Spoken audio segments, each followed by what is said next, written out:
Hey, Revolution people, this is Brother Leonard, the Truth Seeker. I'm coming to you with a few minutes of truth, and it's only going to be a few minutes, but I came across a story this morning. Michael James Phelps. Michael James Phelps is a 28-year-old who is facing first-degree murder charges.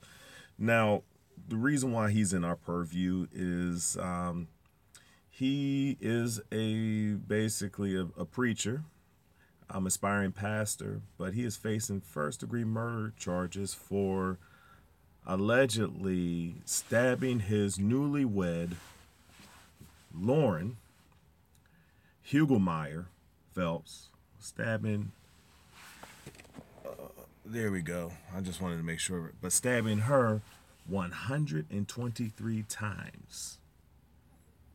123 times. Yeah. He's allegedly, and he basically admitted, he believes that he was under the influence of cough syrup, Coricidin cough and cold syrup to be exact. Now, I'm not going to opine on this situation because it's very tragic, but I do find it hard to believe that someone's going to OD on cough syrup and stab their wife through hallucinations. Now, given the benefit of the doubt, it is reported that one of the side effects is hallucinations, but I'm still not buying it. I'm just not buying that, which is why he's held over for trial, and the grand jury basically indicted charges on him. And this whole drug, and it speaks to a lot of things. It speaks to our drug epidemic and culture.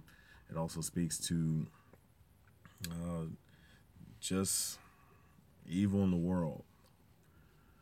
If you love somebody, you're not going to stab them 123 times, especially even if you're on drugs. There's something in there that's not going forth. All right. After this, you'll see a quick report from David Muir, basically stating the obvious here of this report out of North Carolina.